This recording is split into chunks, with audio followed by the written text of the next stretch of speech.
How you doing, Dad? I'm doing great. And let's see, you're in London.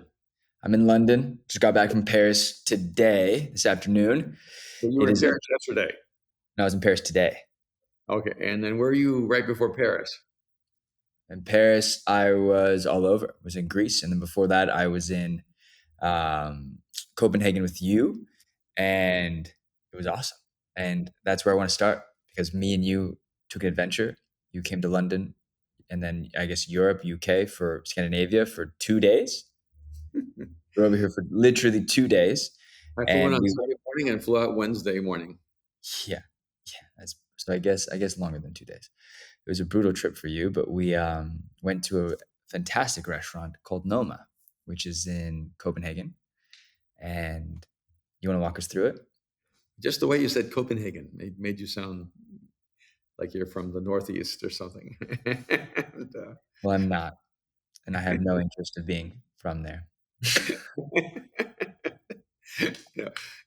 It was pretty amazing. I mean, first we flew into London and we did sort of a precursor to Noma. Our friend Paulo set up all these Michelin star restaurants that we popped into for lunch and dinner Sunday, Monday, and which was crazy. I mean, who does that? It And was, well, yeah, we may come back one day and talk about those. But then we flew to Copenhagen and we went to a pop up that is connected to Dad, Noma. come Oh, on, jump to Copenhagen. Why don't you just recap everything? Go straight to Noma. all right, we land in Copenhagen and we go right to a hamburger shop because even though we're going to Noma that night for dinner, Renee opened up a hamburger shop. And so we went and got basically a Michelin approved burger and fries, which was amazing. And then we went to Noma that night, which, if you don't know, might be considered the greatest restaurant in the world. Does it have three Michelin stars, Aaron? He has 3 Michelin stars. I want to say he's been. I think they've won best restaurant before, Yeah. uh, and I want to say he's gotten best chef as well, or highest rated chef as well in the world, which is pretty undeniable. But they decided to shut down in, I guess, 3 or 4 months, the end of 2023. They announced it, I guess, end of or middle toward the end of 2022 that they were shutting down, and it's been kind of a big deal. So the fact that we were able to get a reservation, be able to fly there, I happen to be in London. Talk about being in the right place at the right time. Like, I would not have gotten invited to this trip, but I just happened to be over here, and our friend Paulo was like, "You're stupid enough to go to Copenhagen on one day's notice, so let's do it." Yeah, but you did just happen to be at the right place at the right time. Paulo loves you, and Yes, yes, it's I about the love. friendship. Yeah, But here's the funny thing: is that our friend Paulo worked, I guess, for months trying to get a reservation, and they were like calling, I think, every day just to be irritated to get on the waiting list, and then they get a cancellation. So he texts me or calls me and says, "Tuesday night, we have reservation for Noma in Copenhagen. Can you go?" And I love the fact that I have the reputation that I will fly through a window at any opportunity to do something historic, something life changing, something that can never be experienced again. And I love having that reputation because it has opened up so many doors for me in my yeah. life. Yeah, so I flew to London. I mean, I was in the middle of a really intense season. 17 cities, 6 countries, and I think 6 states. And Wait, I did you had, say 17 cities? yep, I had to fly to 17 cities in the last 30 days, Actually, actually. can you name them all? I can, I can name from LA, uh, Salt Lake, Dallas, Asheville, Panama City, Playa del Carmen, Mexico City, London, Copenhagen, and I can't even remember the rest of those. Are the ones that come to my mind right now. Chicago. Oh, yeah, Chicago. How many we got? 12? They got 10, 11. Yeah, I ran And out of oh fingers. yeah, well, it's because also I had to go to Ojai, and which is up in Yeah, and I guess kind of not Northern California, Santa but Barbara or somewhere like that. yeah, so I, that's I just I 12. was I put it on my list. It was crazy, so I had to squeeze it in the middle of a lot of stuff. Let's say a dozen cities. All right. I mean, we're already at a dozen, and I don't even think you tried that hard. Yeah, you know, and and so my answer was yes, and then I worked at Yeah. making it happen. And then, of course, knowing you're in London, getting to see you for 2 days in London was also incredible. And then flying to Copenhagen together, and I think Rene was, he was a pioneer You have in. to explain. Rene Redzepi is the head chef. He's a head chef, yeah, and I think he pioneered like fermentation and the use of vegetables and the whole process of the organic nature of Foraging and kind of bringing things in from the wild. And he's not the only one, but I think he kind of really it feels as if from an outsider's perspective that he really has pioneered a lot of or maybe has just like doubled down in investing in kind of the science of foraging and the yeah. science of fermentation and really the development of that. Yeah, because I was just working through Will's book, Unreasonable Hospitality. Yeah, you're saying these. You have to explain these people. You're like, Michael Jordan, just Michael. Talk Well, to us. Who's Will? Will is a big deal. I had the great privilege of getting to meet and get to know Will, and so I've been Was going this to his book before Noma? right after, no, before Noma. I Okay. can't, I don't know. Oh, I was also No, in no. Nashville.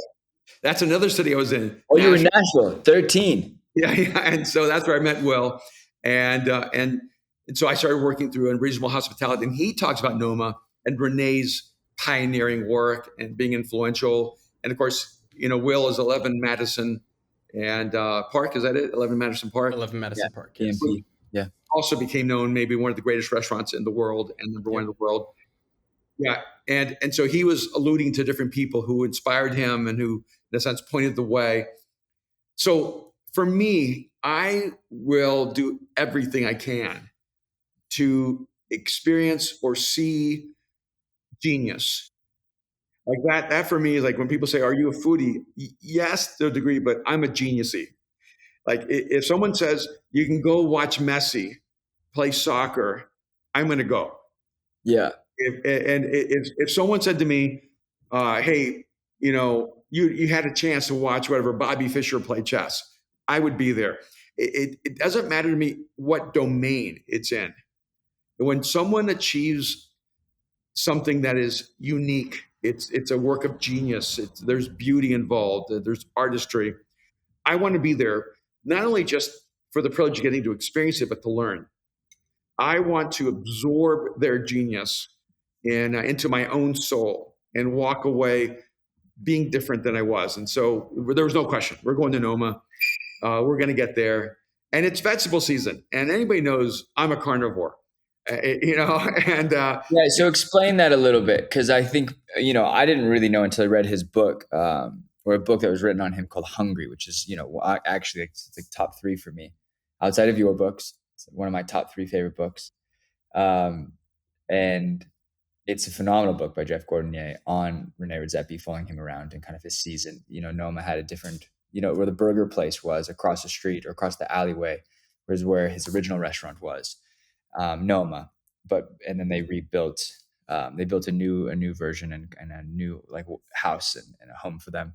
But in between those times, he took the whole team and to I think Sydney, Australia, and did a pop up and did one in Tulum as well in Mexico. And it was really interesting hearing about that in the book. And then to kind of be there in the room, I know I cut you off. They had just come back from Kyoto, from Japan, and they had taken 140 people of their team to experience and basically pop up Noma in Japan and recreate what they do in Copenhagen, but also, adapt and kind of assimilate into the Japanese culture. And so it felt, so we were doing vegetables and it really felt inspired by kind of Japanese culture. And we're in the season where I think they do vegetables, meat, like game. They do the fish season. And then what's the other, they have a fourth one. I What I don't say? know. I know fish, game, Yeah, and then they have vegetables. I don't know what the other one is. yeah, and they were in Japan for I think 2.5 months or something like that. 2.5 months, 140 people for 2.5 months. And one, it just shows you the level of commitment to learning Yes.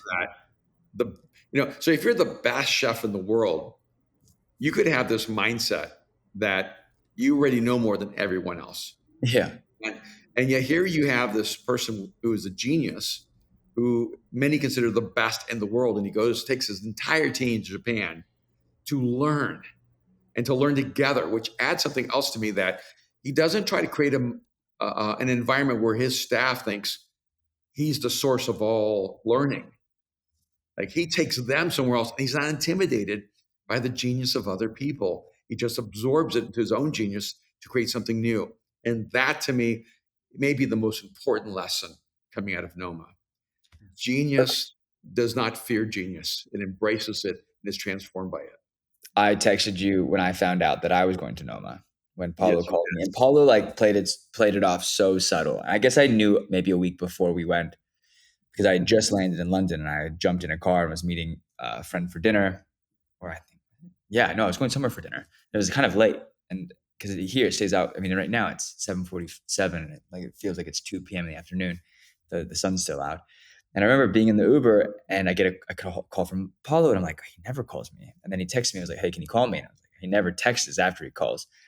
And then I call him back and I'm like, hey man, how you doing? What's going on? And he's like, hey, I was just kind of thinking, I was talking to your dad, and like, yeah, I didn't realize you're living in London. And he's just playing it off so chill, so chill. He's like, hey, so basically I got a reservation at Noma. You want to come? And I'm like, yeah, that sounds amazing. I guess apparently I responded very chill because he was chill. So I responded chill and very relaxed in it. And, you also just want to play it cool, like you belong there. But really, I just knew I just didn't. So I was so excited.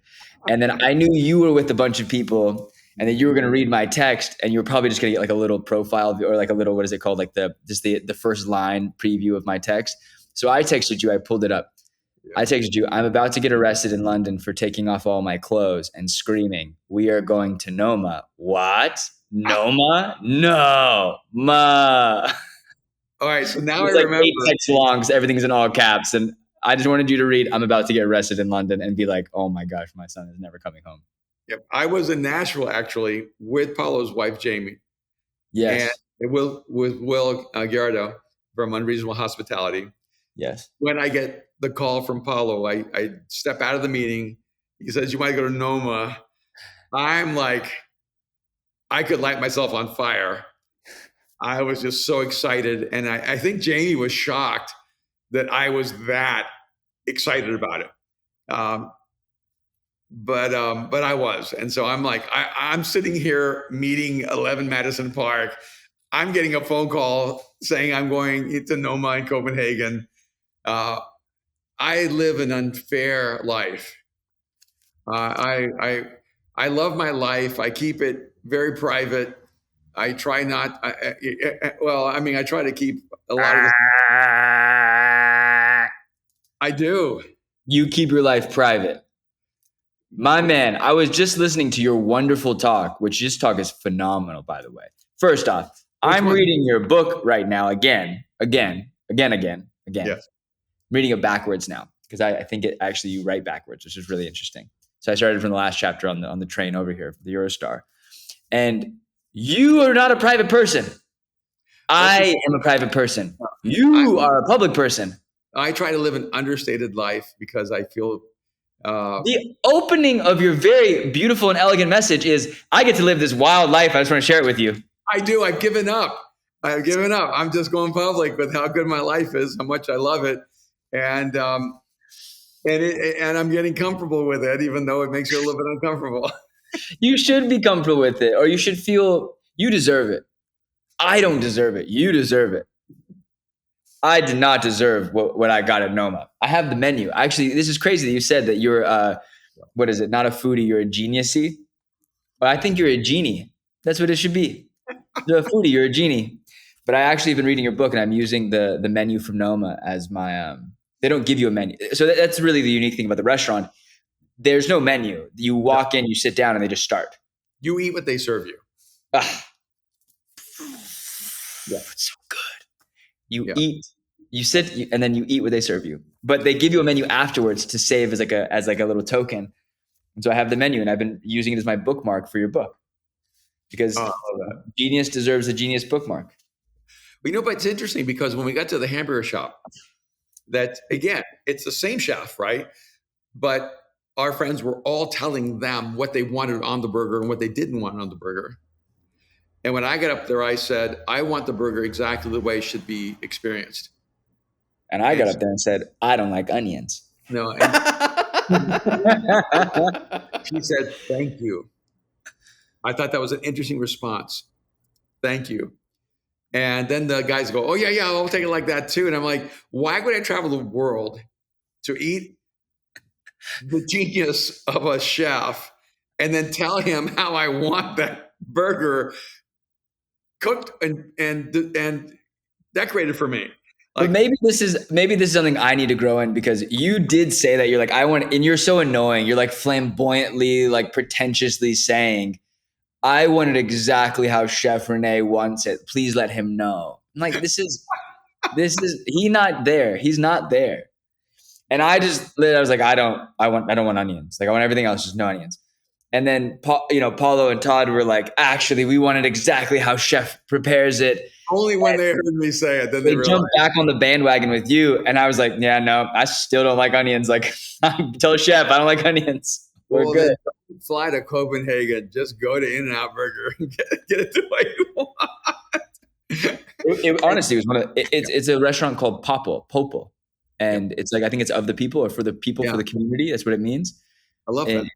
and it's so good. And it was one of the best burgers I've ever had in my life. It really was. But if I could just translate that, it's even like with Mosaic. It's amazing to me how many times people will come to Mosaic from other churches and love Mosaic and then try to tell us how to change to become like the churches they left. Ah, And I'll go, wait a minute. You left that church. Why would you want us to become like that church you left? Then we'll just be like that church you left and you'll leave again. And if you could just change this but keep this, and realize, no, it's a culture. And the reason you're experiencing this beautiful culture is that certain values that actually undergird that. And if we changed our values, it would change our culture, and it would just become what it was. It's this whole irony of all these Californians moving to Austin and moving to Nashville. All these Democrats moving to Republican states, and then they're going to turn them into Democrat states, and they're going to end up with the states they left, thinking that somehow they could still have that other experience by changing its culture and values.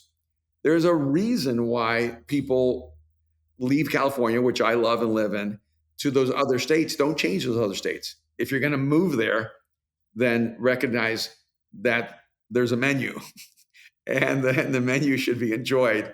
And that to me is one of the beautiful things.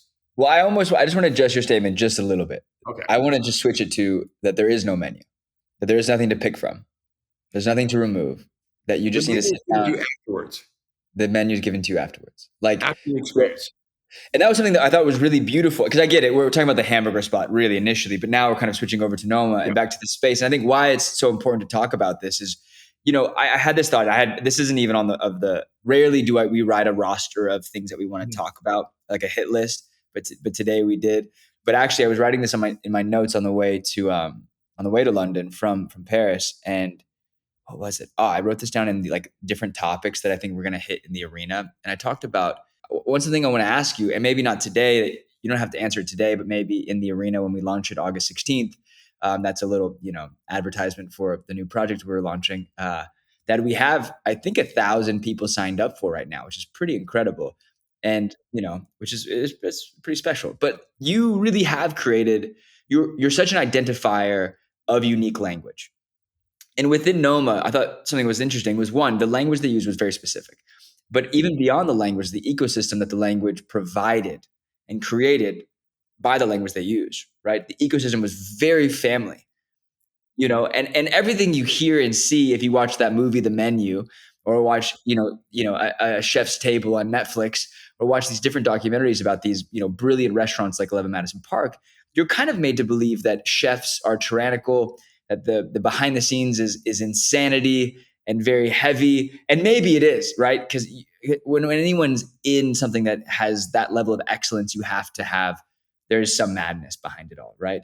There's some chaos. But in the moment, they really did a good job of going, this is our family's representation or gift and offering to you as an individual sitting here and giving us 4 hours. It was 4 hours of your evening, right? They do one seating at 5 and 5:30. So between 5 and 5:30. and then it just goes for 4 hours. You finish like around 8:45, 9:30, and it's pretty phenomenal, right? So I don't know. So for you, what was some of the language that you picked up? Well, I thought it's interesting that you're focusing on language because early on in Will's book, Unreasonable Hospitality, he actually talks about one of the things he learned was that cultures actually have a language. And if I go back 25 years to my first book, An Unstoppable Force, I actually have an entire section on how movements and cultures are defined by their language. And one of the things I talk about all the way back in Unstoppable Force is that um, the more you have of something, the more language you have to describe it. And the less you have of something, the less language you have to describe it. And the Mm. example I use, I'm from El Salvador, so we use the word nieve for ice cream and snow because we don't have a lot of cold things. But if you go, but I remember I interviewed a family who were a part of the Inuit Eskimos, and they wrote down for me over 35 different words for snow because they have a lot more of it. And same way with the color green. When you go to places like the Philippines or Indonesia, they have far more colors or words that describe green than you would maybe in Saudi Arabia, which probably only has one word to describe green. And Greenland. so, yeah, so when you have um, certain values, you end up having an entire array of words that describe it, and you don't even know that it's being described. And so, if you have a restaurant that's world class, there's going to be tremendous attention to detail, and there may be even like a ruthless commitment to the beauty Excellent. of those of excellence of that, but like excellence in the even to the point where the beauty is non-negotiable. Mm. And so when we're receiving the food, when four waiters come and bring four plates at the exact same time, because bringing them one at a time is not acceptable in terms of the rhythm of the experience. So what I would say is the language is more than words. The language is intimately integrated into the process, Mm. and you experience that. So when we walked in, whatever 20, 30 chefs were greeting us, and they're all warm and loving and friendly, and you just felt like you were being invited into someone's home.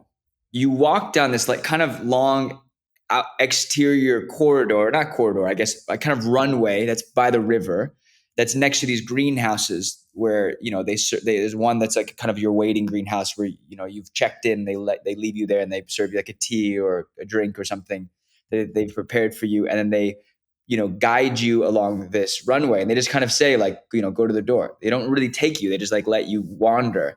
And then you see their experimental greenhouses where they're working on fermentation, and you have different kind of chefs who are almost scientists experimenting with different things. And then you walk through the door, and it's like they've waited for you.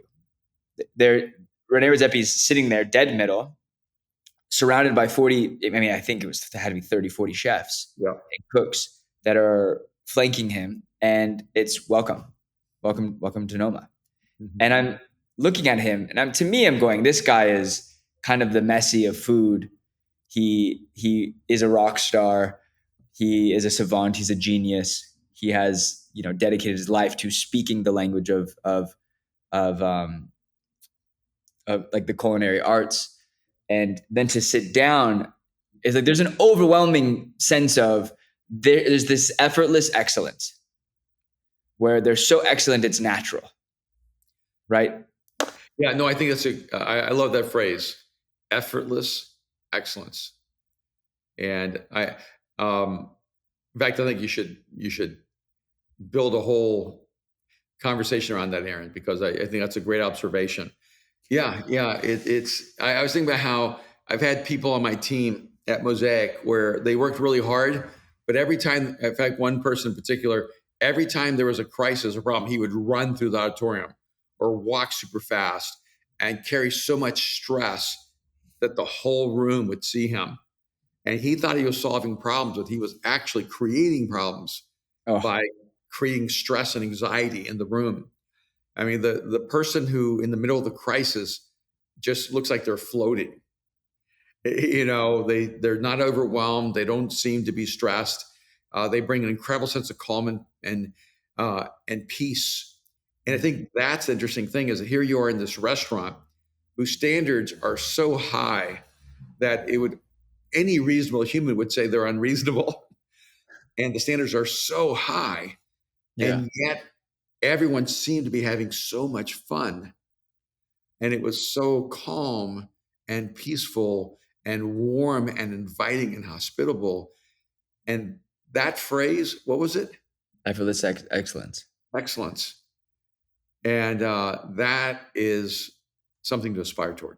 You brought up the plates, and we're spending way too much time on this, but I think this is natural, so I think this is actually kind of cool. But the the way that they would set down the plates, or the way they would bring, uh, the food, or they would describe it, it was very worshipful to me, and not worshipful of the food or worshipful of any specific person, but just the way that it moved in like synchronicity.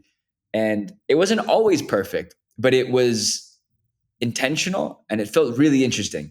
And I don't know that you could eat like that every night. Like, I just don't even know how you operate at that level, because I was like, I want to crush a burger afterwards. Well, we crushed them before, so that's what saved us. It is what saved us. And it was phenomenal. And I don't want to belittle the menu, because I think it was like watching Oppenheimer, or watching, or experiencing a painting for the first time. It wasn't, for me, it wasn't filling. It was like inspiring. I left more hungry, being like, I don't want this to end. I want to continue this journey. I think that was really brilliant. Yeah, I think the reason this is one, it's a really good conversation, is because why go through an experience like this if you don't extract from it the learning and the wisdom and the insights that you can gain from them? And yeah, it's. I mean, I don't even know if I could put it in the category of it being perfect, but I love meat, and I'm actually glad I was there during the vegetable season, because what I wanted to experience was what kind of creativity, what kind of genius can be brought to something that I consider normally mundane. And so the way he would present a vegetable, I mean, a soup made of flowers, a mushroom that looked like a work of art, the level of an imagination that had to be extricated out of their minds, out of their souls. Hmm. And so I actually think you're right. I think it was a sacred experience, because I think whenever a human being aspires toward beauty, it becomes sacred. Hmm. And not all art I would consider sacred. I think there can be powerful art that comes out of hate or anger Hmm. or depression or despair. And the art is powerful and it's transcendent because it's the human experience. But whenever you aspire toward beauty, it becomes sacred. And so I did feel like I was in like a worshipful or a worship experience. Hmm. And I was forced to experience things that are outside of my comfort zone, outside of my normative. And in fact, I hate beets, and one of the experiences had beets in it. And I You like remember legitimately hate beats. I You hate beets with every fiber of my being. And I have to admit, I enjoyed that experience. And I think some of it is that it's the combination. And by the way, I think this is such an important leadership lesson and creative lesson. It's that how do you take something that normally a person reacts negatively toward and create such a beautiful experience that they've forgotten what they didn't like because they're enjoying something so much. I Oh, think that's true in life. Yeah, because like someone just asked me on a podcast about like the universe being for you. And I said, what's funny is that I've had a lot of tragedy in my life, a lot of hardship in my life. And I've always felt like the universe was leveraged in my direction. I always felt like God was for me. And and the reason for that is it's perspective. Some people just look at the beats and say, no. And rather than going, how do I combine the beats, the negative, the tragic, the painful, the disappointment, and how do I create something bigger than the beats? So the beats were not the center. They were just a part of a whole. And I think that's the way it should be with our lives. Yeah, there's pain. Yes, there's disappointment. Yes, there's loss. Yes, there's failure. That's just one ingredient. And that ingredient is going to be necessary to create something incredibly extraordinary. This entree of extraordinary experience. it's really unique. Really, really unique. I think one other thing that really stood out from that experience, I think we'll probably come back to this multiple times over the next few weeks. There was a wine that was called SOS, and and the guy would brought it over, and and it was a unique wine, and that I think neither one of us drink very much. But they came out and they told us the story about this wine, and it was called SOS. And they said that it was the specific grower, winery in I think Spain, that had lost his crop, and so he sent an SOS out to all of his friends in different wineries and different farms, asking for whatever they could spare from their crop. That he give them whatever they had left, and he would do whatever he could with it. And he created this really unique wine out of something that he had never really played with, like this specific, I don't really know enough about wine, but the specific grape that had been sent to him, and he'd never done it. It was like a natural, more organic wine, like an orange wine. But I just loved the story behind it, because the people around all these different farms and wineries around Spain just showed up for him, and we're like, we're not going to let you go bankrupt. We're not going to let you fall apart. We're going to come here. We're going to answer the SOS call. And I thought it was brilliant that was a part of the story of the family at Noma going, what we loved about this wine was not only the taste of it, but that it's something that's so unique and so different, but it has this story of help and of aid and of perseverance and resilience and of compassion and redemption and playfulness, because the label was really cool and really unique, and had like a little boat, and it was really special. And I just thought, how cool is it that this farmer would take this risk and almost embarrass himself? Maybe some people could see that as being embarrassing, of reaching out for help or asking people to donate and help him in a time of crisis. But then for the people to show up, and then also for the number one restaurant in the world to go, you know what, that's a part of our story. Yeah.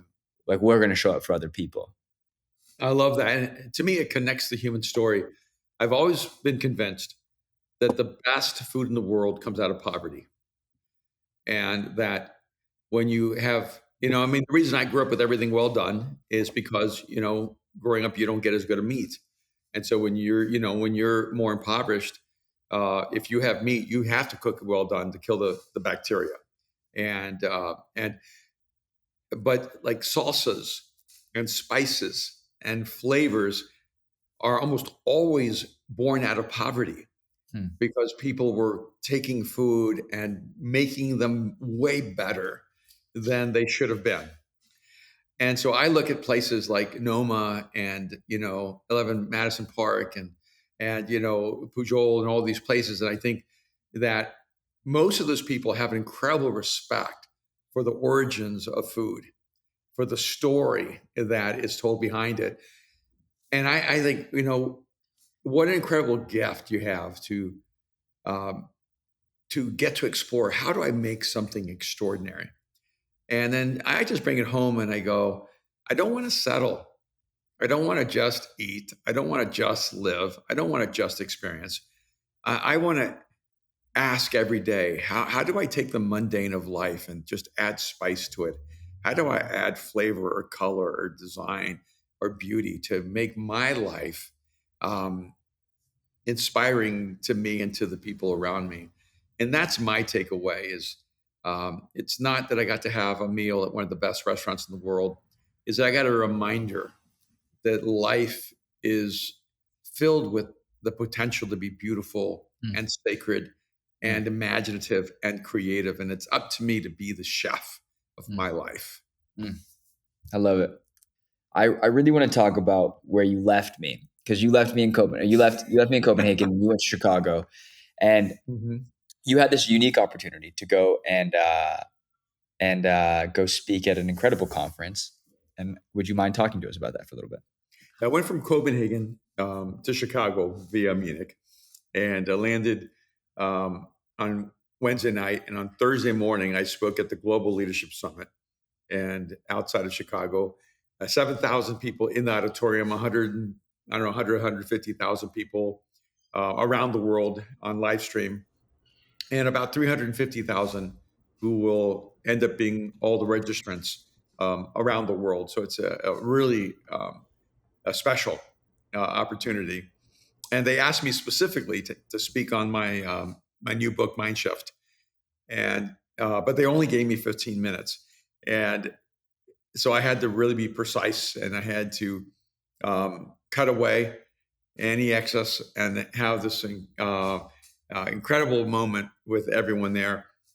And ironically, what do you do right before you speak to 100,000 plus people?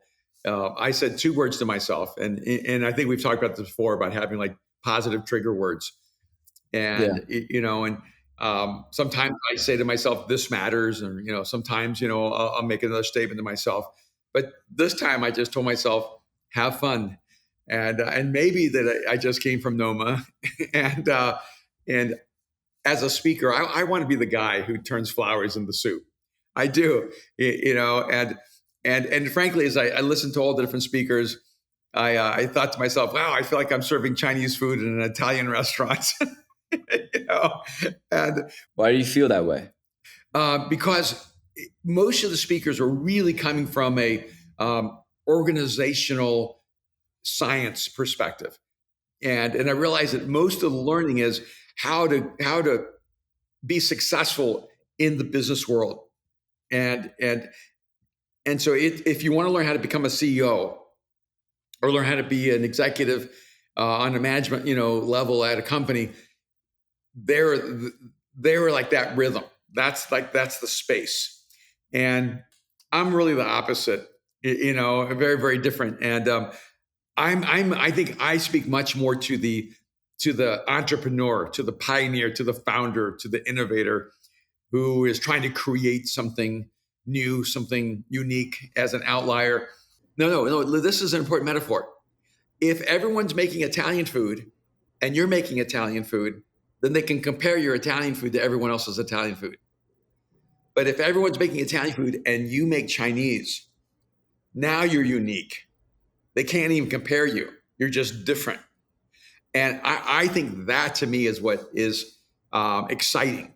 And when I said to myself, have fun, what I was saying is just be yourself, be unique, make kung pao chicken while everyone else is having pasta. Like, both the Chinese and the Italians use pasta, but they imagine pasta completely differently. And that to me is the exciting thing about communication, about leadership, about discovering your life and your direction is don't try to be the best in someone else's category. Be the most extraordinary and unique in the category of you. And so when I spoke at the Global Summit, I knew it's a lot of business people. I knew it's a lot of executives, but I figured they had James Clear speaking, Atomic Habits. He's got the most powerful book in the business world to date. And everyone else is number two in comparison to book sales around the world. And so, I'm going to hear James Clear talk about habits, right? And he was so extraordinary. They had the CEO of the Dallas Mavericks, Condoleezza Rice, speaking. These people are the best of the best. Yeah, it's a serious conference. Yes, it's a serious conference. And so the great mistake I could make is, oh my gosh, I got to out James Clear. I got to Atomic Habits Plus, or I got to find some way to compete with Condoleezza Rice or whoever it may be, and that puts you in the worst space.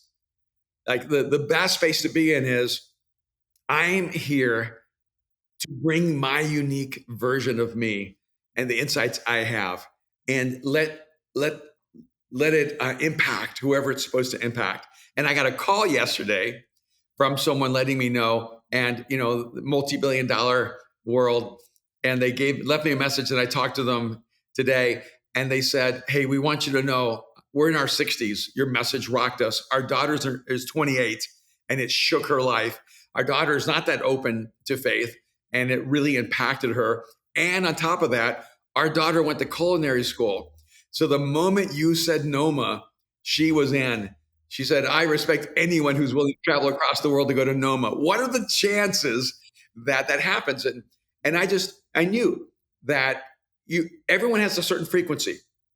And what I want to do is, in a sense, send out that frequency that is uniquely me, and know it'll connect to the right people in the right places. Okay, real quick, talking about clips, I want to go in and talk about Chicago more because I think this is one of the, like I was explaining this because I actually flew over to Greece and hung out. And you know, I was talking about you speaking at this business conference because it was, I think I want to say you were speaking, it would have been like really early in the morning there or really late at night. And when all the photos came out, and Austin was sending me photos of you speaking live, and Lisa was sending me photos, and the whole team that was there was sending me photos, which I thought was so cool. I had a lot of FOMO. Obviously, I was having a great experience of my own, but it just we do so much of this life together. Missing a moment, it feels like I missed my son's soccer game, and it was just one of those epic moments. And they were like, okay, like this is crazy, like he looks so cool, this is, what is this conference? And then I showed them the room and they were like, oh my gosh, it's massive, like how many people are there? And I was like, well, it doesn't matter about how many people are there, how many people are watching this around the world. It's 100,000 people that are tuning in. This is a massive event. This is the number one leadership event in the US, maybe the world. It's phenomenal, it's massive, it's big. People Yeah. beg to be on this platform. And I was like, and then he just ate at Noma casually last night and woke up in the morning and spoke there, and did it like it's nothing. And I commented on your photo of it. I said, there's a moment when I was growing up, when we went to Italy and we went to the Cinque Terre and the five little towns that are like, carved into these rocks on the cliff sides of the western coast of Italy. And I was a young kid, and you like stopped at one point when we were walking, along this path along this cliff, and you were like, guys, wait, and you called us back. And there's this moment, and you pointed out this flower, and you were like, guys, this flower is growing out of the side of the cliff. And I think mom gave you a hard time, being like, I knew you were going to talk about the flower, I knew it. When I walked by the flower, I knew you were going to point it out, because that's who you are. You find, whether it's Chinese food or it's Noma or it's, creating the mind shift and creating kind of your own experience. You've always seen the world in a unique way. And you've always made the little moments big and the big moments little. And I commented that on your thing. And I said, find the flowers on the side of mountains. And you have a unique ability to make the most mundane things profound. And you may call it Chinese food or whatever it is, but for me it's really simple. You look at life and you get inspired, and when you're uninspired, you go live life. And so, Mm-hmm. and maybe that's the thing that we need to take away from this episode, is that no matter what city you're in, because I'm over here going like, I'm having culture shock. Like my stomach is wrecked from how much different food I've had. Like I thought we did 50, I want to say we did 12 Michelin stars in 3 days. That was an experience I've never had before in my life. I'm bragging to myself. Like that was like a once in a lifetime experience for me. And that was just wonderful. But if I don't eat, I was like, if I don't eat a salad and a burger, I'm going to die.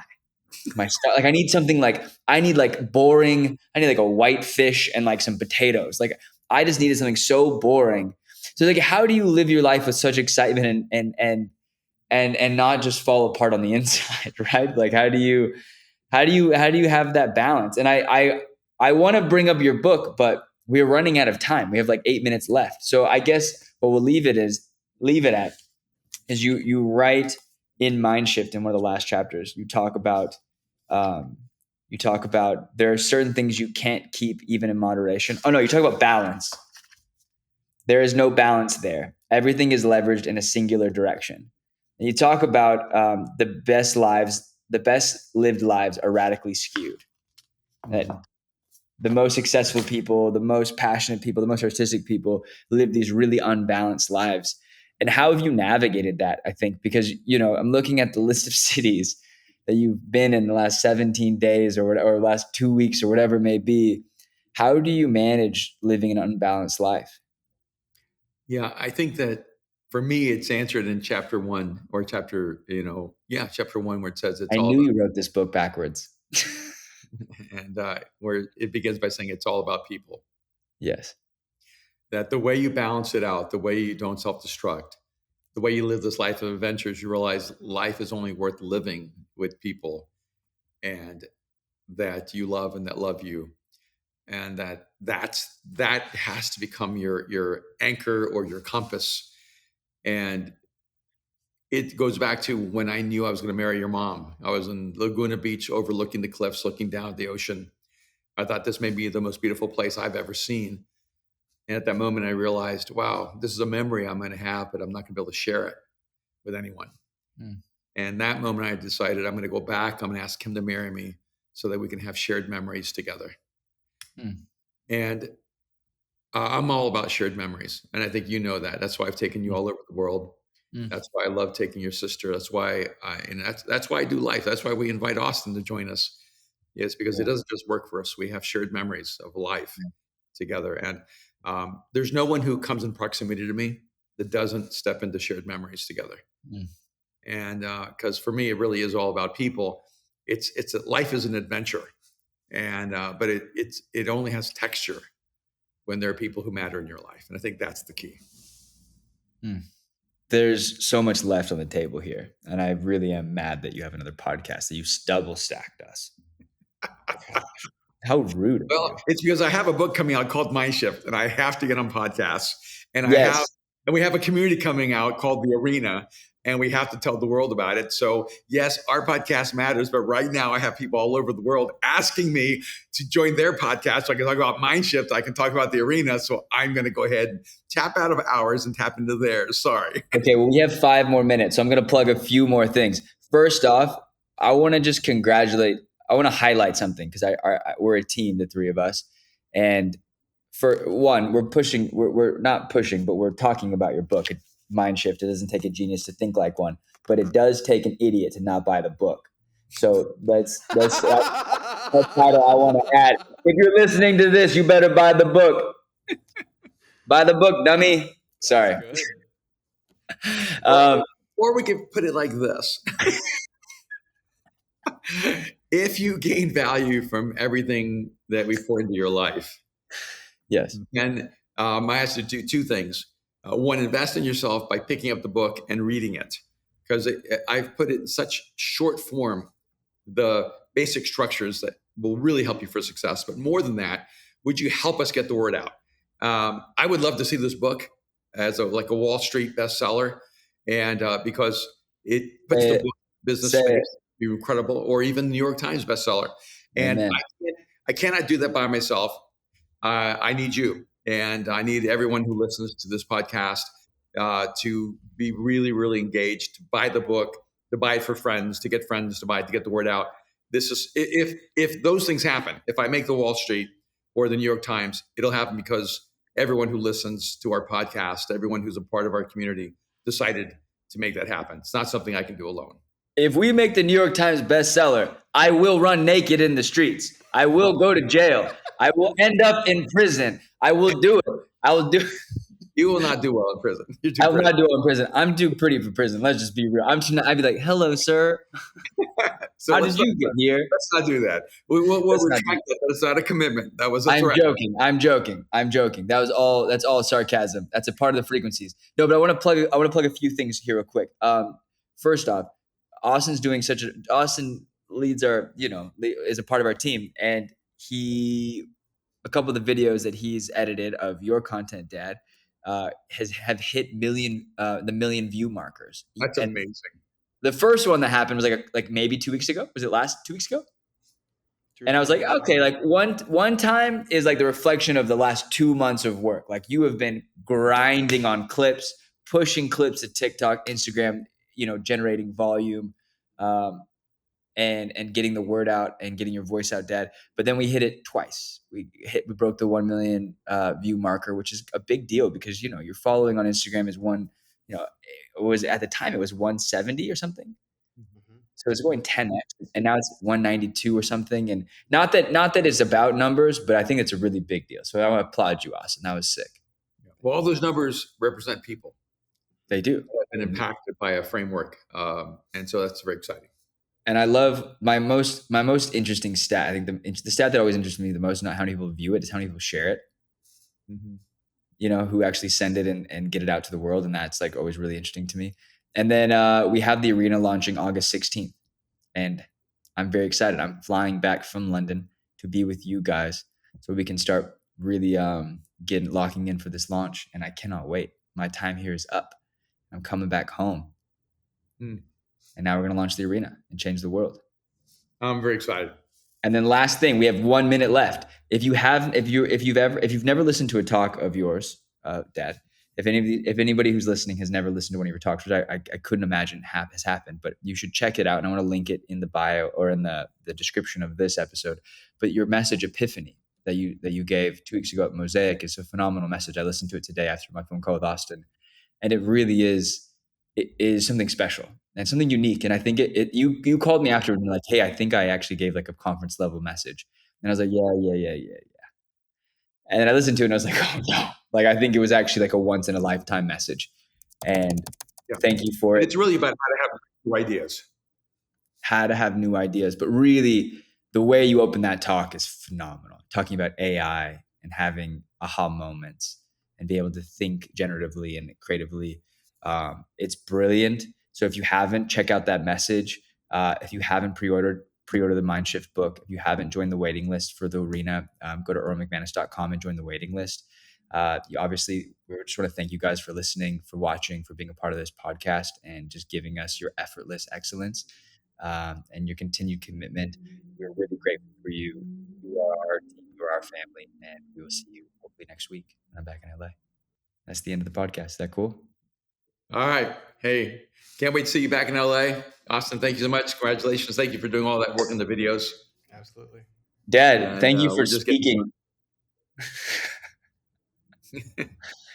Thank you All for right. giving us everything. All Absolutely. right. Love you guys. Bye. Take care. Bye-bye.